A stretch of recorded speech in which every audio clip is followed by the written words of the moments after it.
Хочу порекомендовать канал Игоря Андреева. Он поможет тебе притянуть желаемое, восстановить зрение, привлечь деньги. Я не знаю, как парень делает эти видео, но они действительно работают. Это подтверждают отзывы под его роликами. Подписывайся, ссылочка в описании.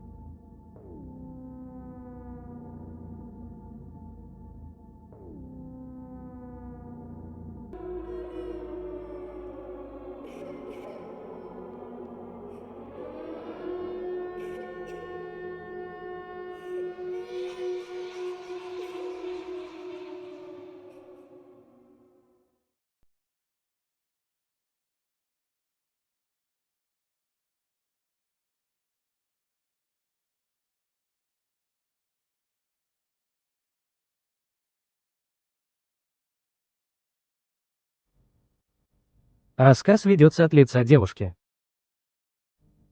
Я не буду рассказывать, кто я, как меня зовут, кем работаю и так далее. Это совсем не важно. Важно лишь то, что я пережила буквально 2 дня назад. Я буду рассказывать то, что имеет непосредственное отношение к этому ужасу. Живем мы с дочкой. Не то чтобы богато, но на хлеб хватает. Муж бухал, причем очень сильно. И из-за этого, собственно, и покинул наш мир.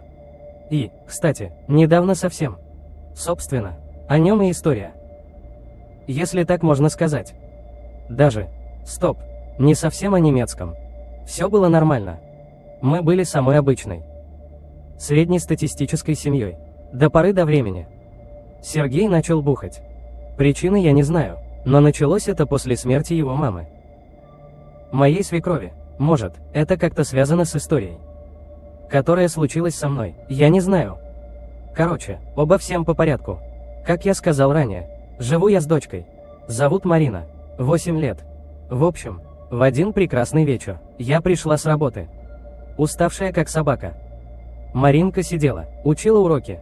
Все в принципе, как обычно. Бросив сумку на полку в прихожей, я поплелась в комнату.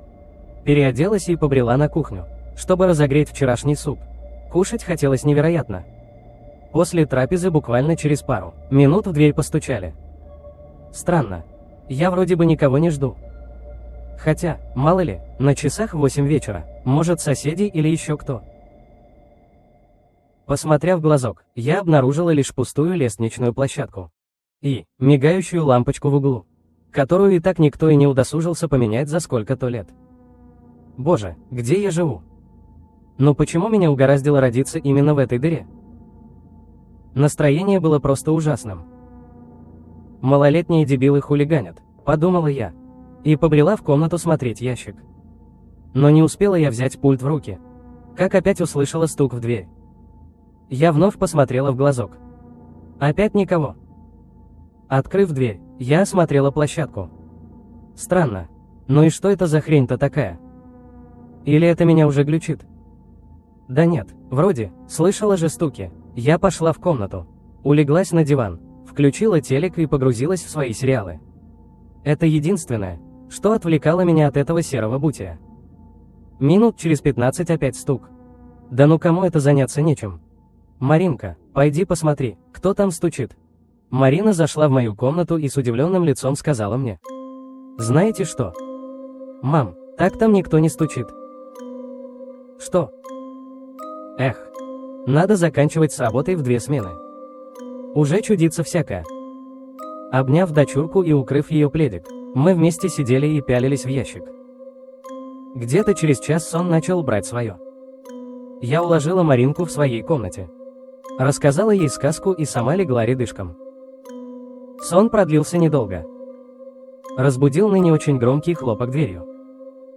Как будто зашел кто-то. Или вышел. Сергей часто приходил с работы ночью, поэтому не придала этому значения. Через 5 секунд я подорвалась с кровати. И Марина тоже проснулась. Какой нахрен Сергей? Он же умер. А кто тогда хлопнул дверью? Что за чертовщина? Накинув халат, я вышла в прихожую. Дверь была открыта. Я точно помнила, что закрывала ее. Я на ночь всегда запираю дверь на 2 замка. А она мало того, что не была заперта на эти самые замки, так еще и открыта была настежь. Вот тут уже начал потихоньку подкрадываться страх, который иголочками покалывал каждый сантиметр моего тела. Я опять заперла дверь. Уложила Марину спать и сама легла рядом. Больше этой ночью я не спала. Что же это было? Человек я не суеверный. Не верю вообще ни во что, ни в Бога, ни в дьявола, ни в какую-то мистику. Но это выглядело как минимум странно. Но все-таки под утро. Часов в 7. Сон забрал меня в свои объятия. Была суббота. Марине не нужно было в школу, а мне не нужно было на работу. Проснулась я почему-то рано. Проспала часа 2. Надо мной нависла дикая усталость. Как будто я всю ночь вагоны разгружала. Вставать не хотелось совсем. Хотя и спать тоже не особо хотелось. Странное состояние. Но вставать все-таки надо было. Надо приготовить завтрак и накормить свое чадо.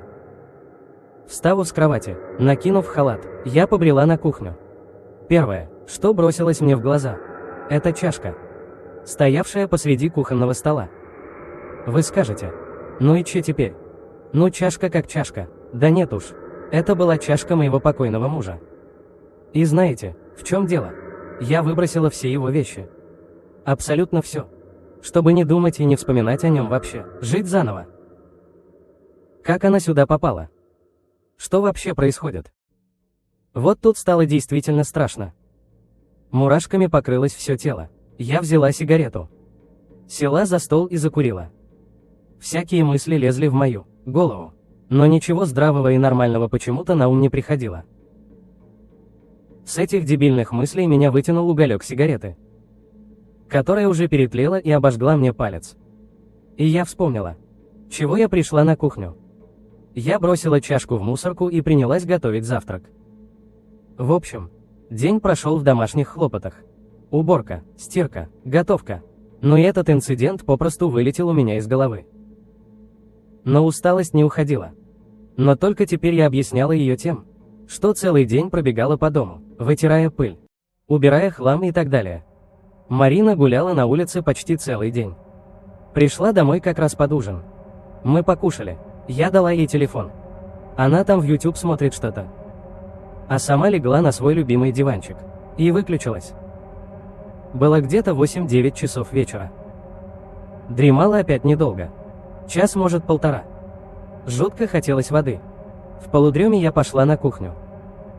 Маринка все еще сидела и залипала в телефон. Набрав чашку воды и сделав пару глотков, я с ужасом осознала, что это та самая чашка. Да что здесь происходит? Черт возьми. Это уже не смешно. Я же выкинула ее утром еще. Потихоньку ко мне подкрадывалась мысль о том, что либо в квартире происходит что-то неладное, что-то паранормальное, либо о том, что я схожу с ума. Оставив чашку на столе, я уложила Маринку спать и пошла в свою комнату. В голове творилось, черт знает что. Сначала двери, сейчас чашка. Бред какой-то. Еще и эта усталость, непонятно от чего. Может, заболела? Так нет. Температуру мерила, все нормально. В общем, с этой кашей в голове мне как-то все-таки удалось уснуть. Спала я на удивление хорошо. И ночью никаких происшествий не было. Они начались утром. Вновь была открытая выходная дверь в квартиру. И еще одно.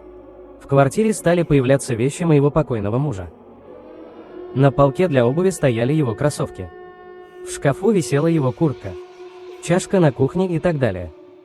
Это что, прикол какой-то? Но это как бы ни хрена не смешно. Вечером у Марины поднялась температура. Она стала бледная, как поганка. Ничего не ела.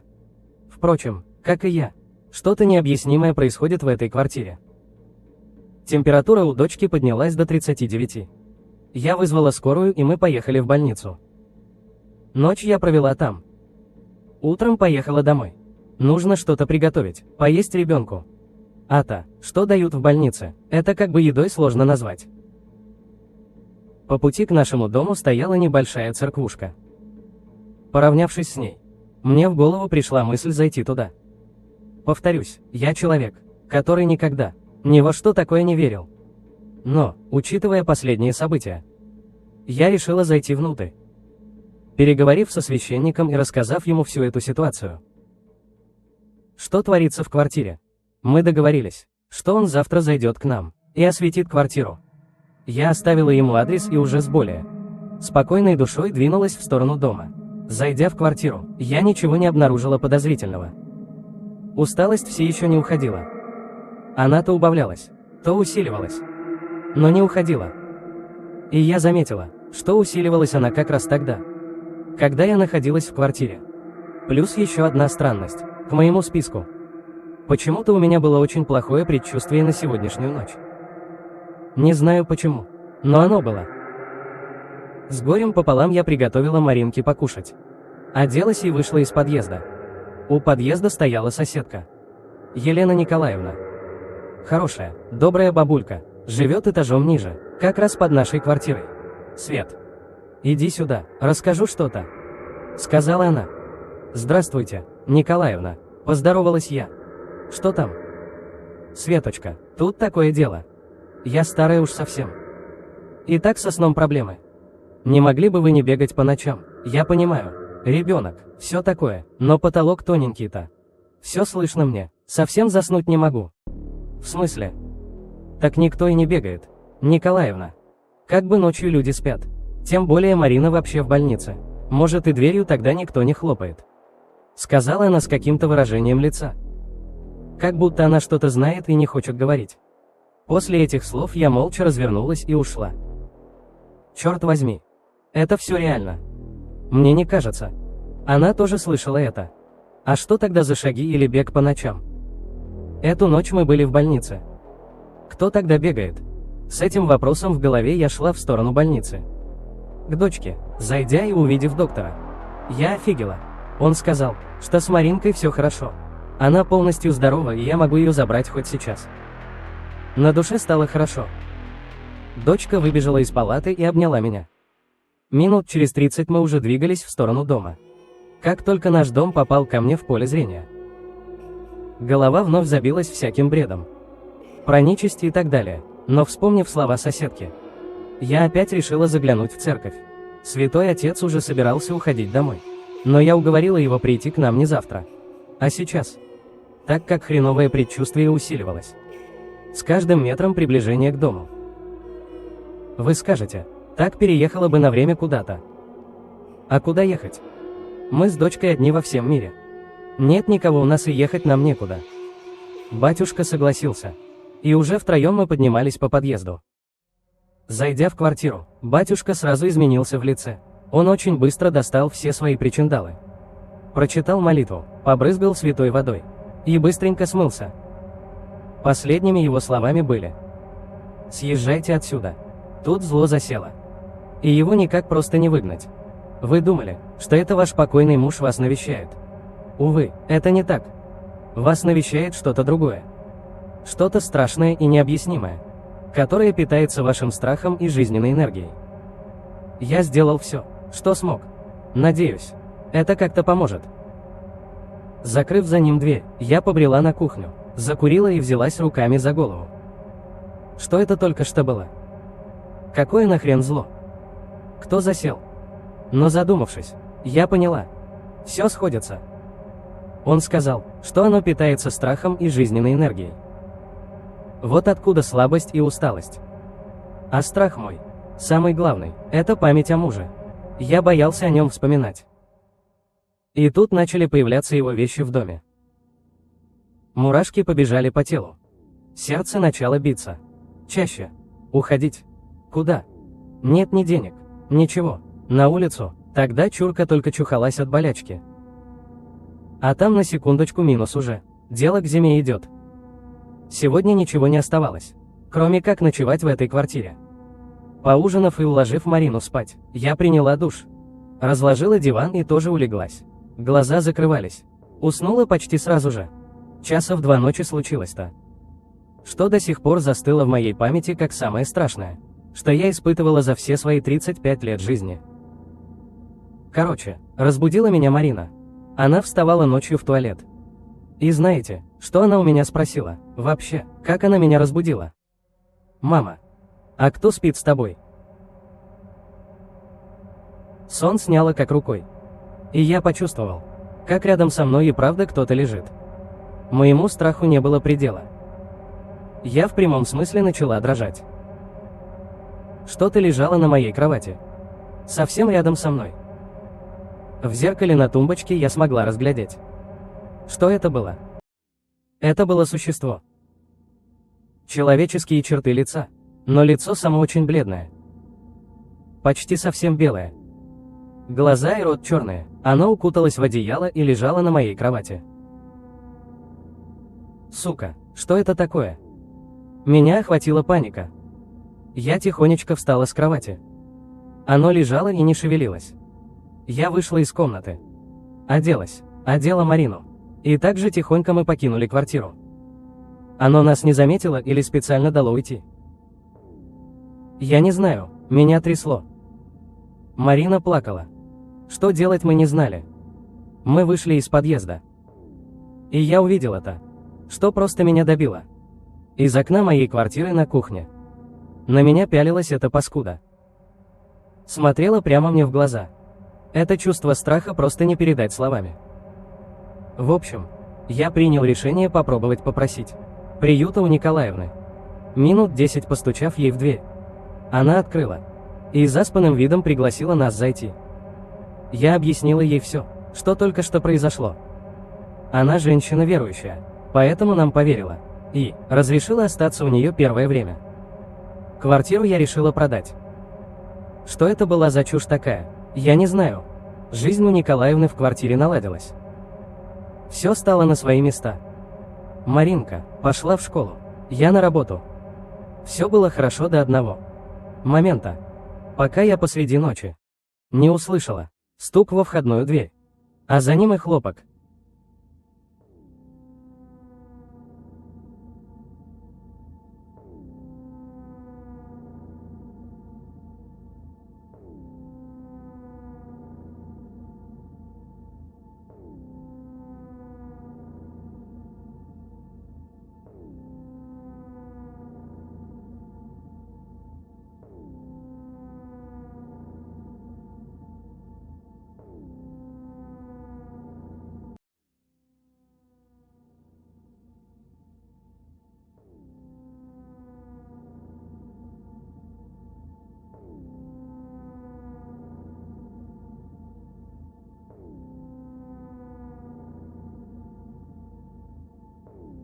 Я знаю, когда ты спишь. Я знаю, что ты мечтаешь. И я знаю, что ты никогда не уходишь и умираешь.